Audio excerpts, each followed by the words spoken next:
My name is Meinhard Dwell. I'm a professor of law at the Schulich School of Law at Dalhousie University, and I've been doing simulations for over 15 years.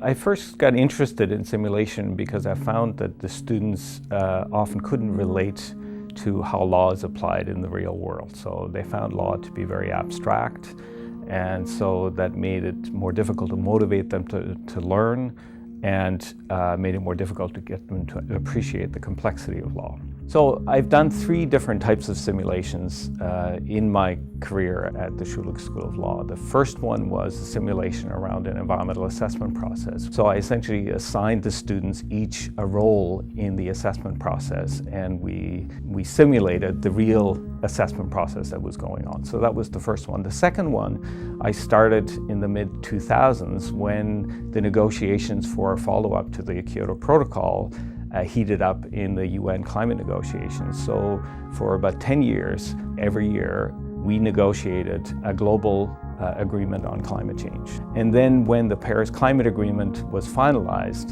students kind of lost interest in the global negotiations. So that's when we switched to negotiating a federal provincial agreement on how to implement Canada's commitments under the Paris Climate Agreement. And that's the simulation that I'm doing today. The way the simulation works is that we have a whole course that is designed around negotiating a federal provincial agreement on climate change. So essentially the students in the first class get assigned one of the provinces or territories, and then we spend the first half of the course providing the students with the basic knowledge and tools they need in order to formulate their positions and to be ready to negotiate. And then we spent the second half of the course negotiating a new federal provincial agreement on climate change, where the students have to take what they've learned about the unique challenges their jurisdictions are under, the economic situations, the political situation, science and technology, what is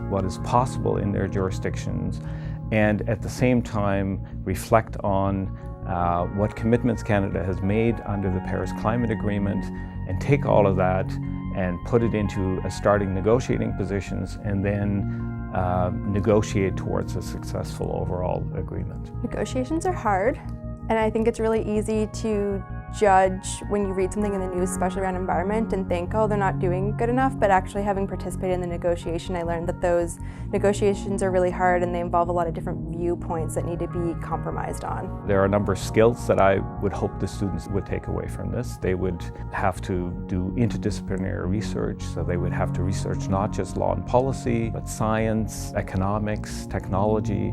Negotiating skills would be the other main skill. And then in terms of knowledge, they would walk away from the course not just with a better understanding of existing laws and policies on climate change in Canada, but also, again, a much better understanding of the political context, the environmental context, the economic context within which those laws and policies have been developed. I think what I enjoyed the most about the simulation was the fact that it was hands-on, and it's nice to kind of get out of that academic bubble and get to do something a little bit more practical and applied and see what you're learning and how it's actually going to transition to the real world and when you're working in a workplace.